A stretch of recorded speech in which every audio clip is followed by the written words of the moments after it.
Hello, everyone. Thanks for tuning in. My name is Alicia Michelson, and I am the Artistic Director at PenArt in Fish Creek, Wisconsin. I am thrilled to introduce our newest cohort of time and space residents, Abigail Hedley and Catherine Sollman.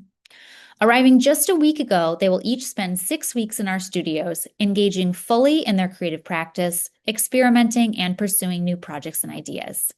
Today, we have the chance to get to know each of them through brief image presentations. First, we'll hear from Abigail. Abigail Hedley is a Midwest artist, instructor, and fabricator. As a wool sculptor utilizing needle felting as their preferred craft, Abigail creates works that embed stories, narratives, and emotions into the fibers of each piece.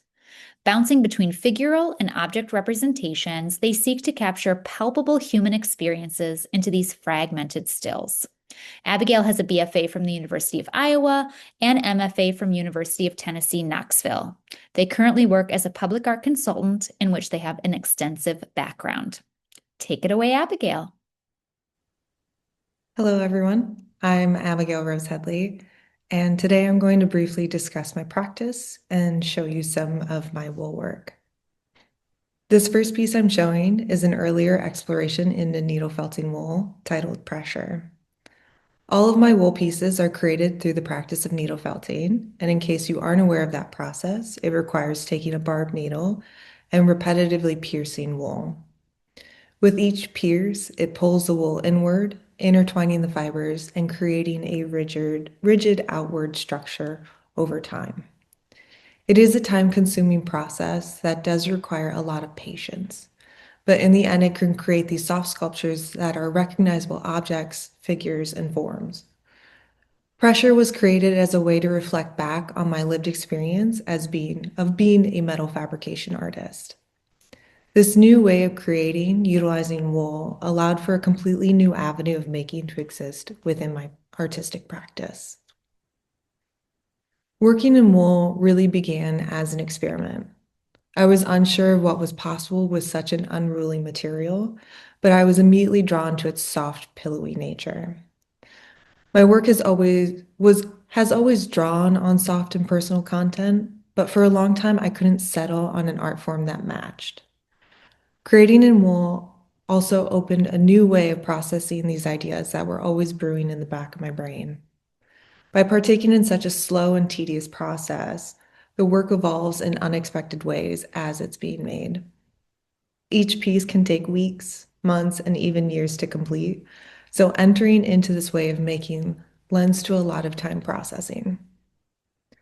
This piece, Cherished Disgust, started simply as an exploration of form. I wanted to capture a tender moment of grasping between two hands, really focusing on creating figural work that evoked an internal sensation. As I was making this piece, I kept questioning why these forms would exist and what would happen if something new was introduced altogether. So what can barely be seen in this image is a small embroidered cockroach that is being grasped in that top loose upper fist. Suddenly, we are unsure if someone is intending on protecting the creature or desiring to reject it.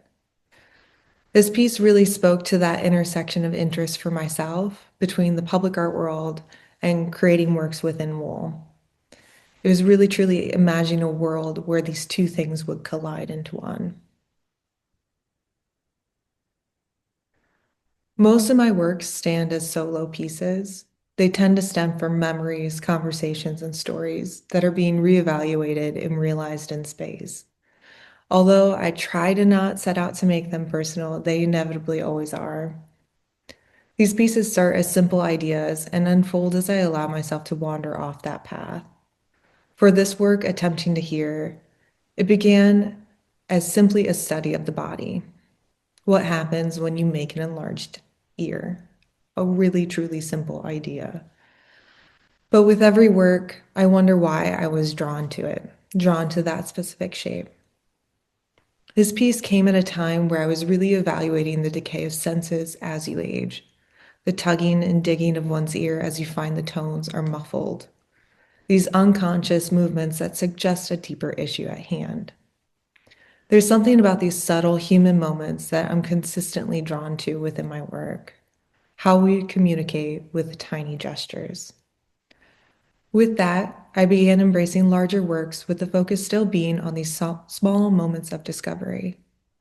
I really want the viewer to take the time with these pieces and investigate every morsel with it, starting with the broad, larger ideas and begin chipping away to the smaller moments that can reveal a deeper meaning.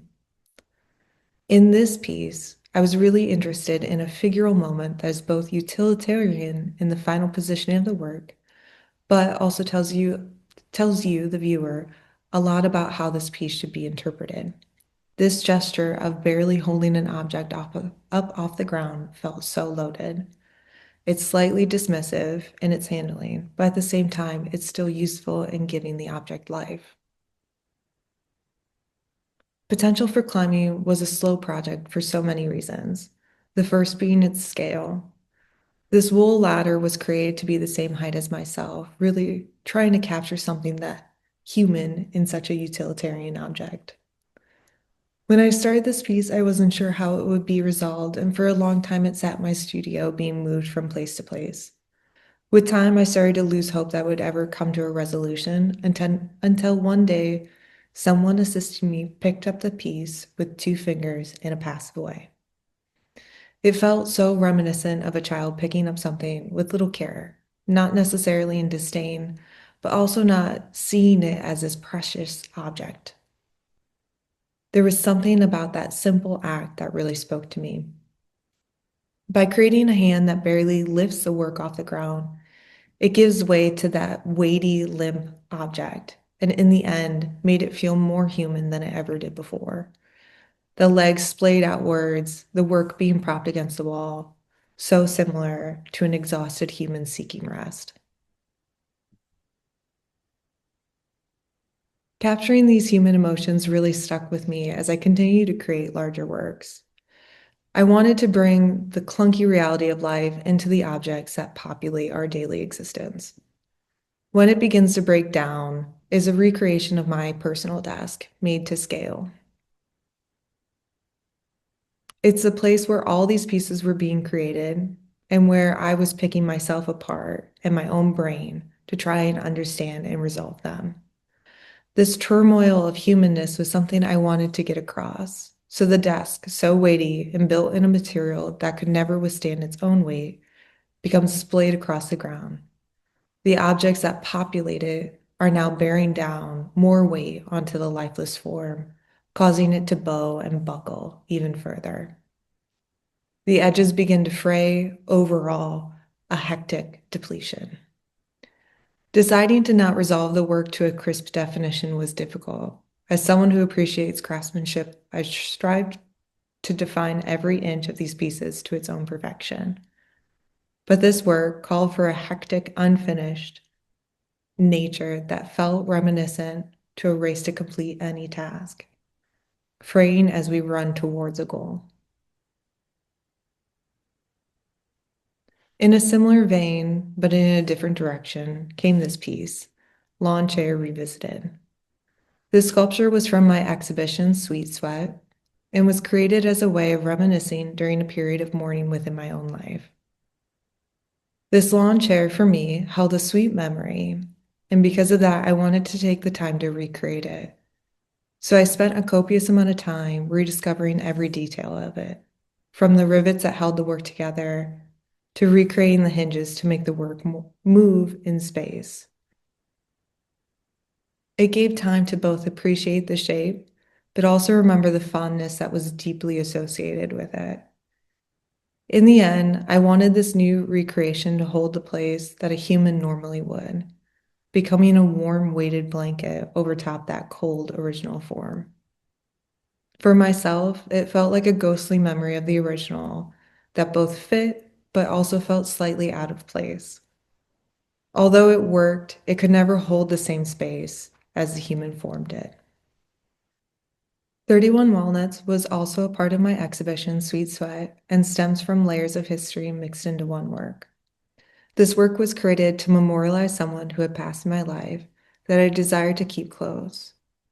By recreating in painstaking detail the tire of their car, I spent months reminiscing about them. Each line became a moment that could be sorrowful, nostalgic, and even joyous, recalling the layers of who they were as a person. After it was created, I spent a lot of time wondering how this tire could exist and begin to capture more than just a tire in space. By mixing who they were with a memory of time spent with them, a tire swing came into focus. It captured both memory and a joyous sensation of who they were as a person. Tied to a wall at the same height as them, with 31 walnuts laid underneath, the tiny details begin to capture the details of their existence. In the end, the tire spins slowly in space in a hypnotic way that was peaceful to witness. With each piece I create, its final installation is just as important as the work itself. It has to communicate with the space it's within, and with each new venue, its positioning will change. Although static work, my pieces change with time for myself, and I want that change to be visible to the viewer as well. No two installations will be the same. As we move along to more recent work, I find myself still playing with the possibilities of wool. With each piece, I give myself unspoken challenges to force discoveries of what wool is capable of doing. And with that, I've come across new elements that I'm incorporating into the work I'm making while I'm here. This piece comes from a recent residency I attended this last year that I'm still processing. What I've come to realize is that playing with both the form and final installation is my favorite aspect of creating. And with this work, I'm intentionally examining how lighting can affect the tone of work, specifically looking at how strategic lighting can both cast and reveal shadows, giving way to something originally unseen. This is one of the pieces I brought along to this residency to continue exploring while I'm here. This final slide shows what piece is currently on my table here at this residency. I knew coming in I wanted to take on a larger, more complicated form, and already this project has proven to be extremely challenging. I am incredibly thankful for this dedicated time to create at PenArt, and I am excited to continue sharing the progress of these works with you all. If you would like to know more or see these pieces in person, we are having an open studio on February 17th, and I would be delighted to meet and discuss this work with those who can attend. Thank you. Thank you, Abigail. Next, we'll hear from Catherine. Catherine Sollman is a printmaker, painter, and teaching artist whose small-scale works on paper emphasize geometry and color play. Using basic shapes to build abstract forms that hint at person or place, she experiments with structure, transparency, and illusion. Her work is a meditation on old notions of femininity, impropriety, chance, and order. A Wisconsin native and graduate of the School of the Art Institute of Chicago, Catherine lives and works on Chicago's West Side. I'll pass it off to her. Thank you, Alicia. First of all, I'm incredibly grateful to be here at Penn Arts and super happy to be here in my home state in winter, which is my favorite season. I'm starting my presentation with a very old image, an etching I made in 2012. This was early in my printmaking journey. I had finished art school, but struggled to maintain my practice while raising small children. Almost on a whim, I decided to take a printmaking class with Rick Rapaski at Harold Washington College in Chicago. I hadn't done much printmaking in art school, but had always wanted to do more. I found myself really throwing myself into it. At first, a lot of what I was making felt like illustrations, and I didn't want that. This etching, which I made with the guidance of Chris Flynn at Anchor Graphics, felt closer to the direction I wanted to take my work in. It's a two-play etching of an old sewing pattern I had made from a flattened orange peel. I used the pattern to make a set of fabric sculptures, but I ended up being more interested in the pattern itself. The red circles were a motif that has shown up in a lot of my work. At the time, I felt that they represented an observing presence, not exactly God, but something out there. Throughout the 20-teens and early 2020s, I spent a lot of time working in different forms of printmaking, eventually leaving etching behind for relief. However, I struggled with the idea of the multiple. I didn't feel like my work needed to be made in multiples. I had tried monotype, a method that results in unique prints, but it felt too sloppy.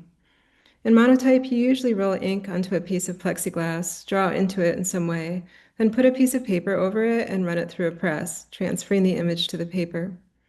It's often described as painterly, which doesn't appeal to me.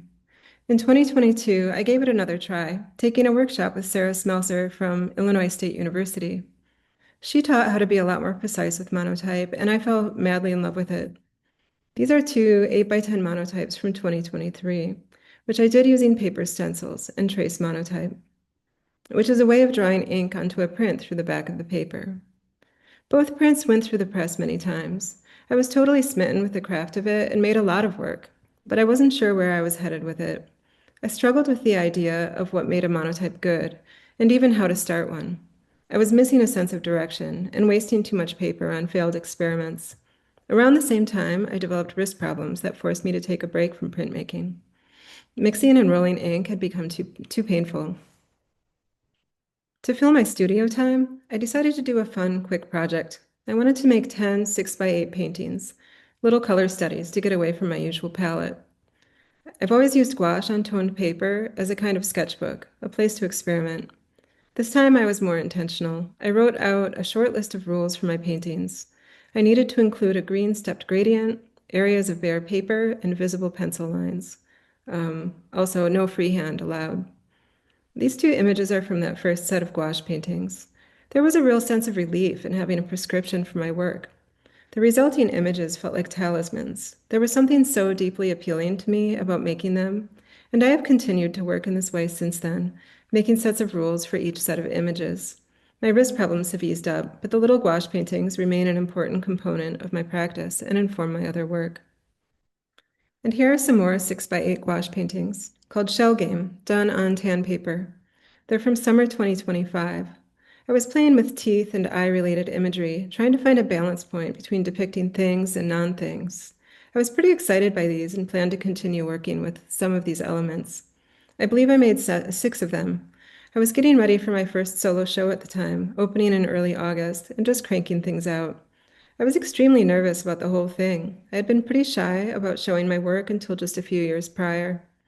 But at some point, I realized there's no point in hiding from the world, and that it's okay just to put things out there. They don't have to be perfect. Here is an installation shot from that show called Gut Symmetry. The show was at OS Projects in Racine, Wisconsin, which is my hometown. It's a really beautiful space, and the owners, Vera and Rob, were extremely sweet and encouraging. The show was made up of the gouache paintings and a series of related 11x15 prints. Almost everything in the show was symmetrical, thus the name.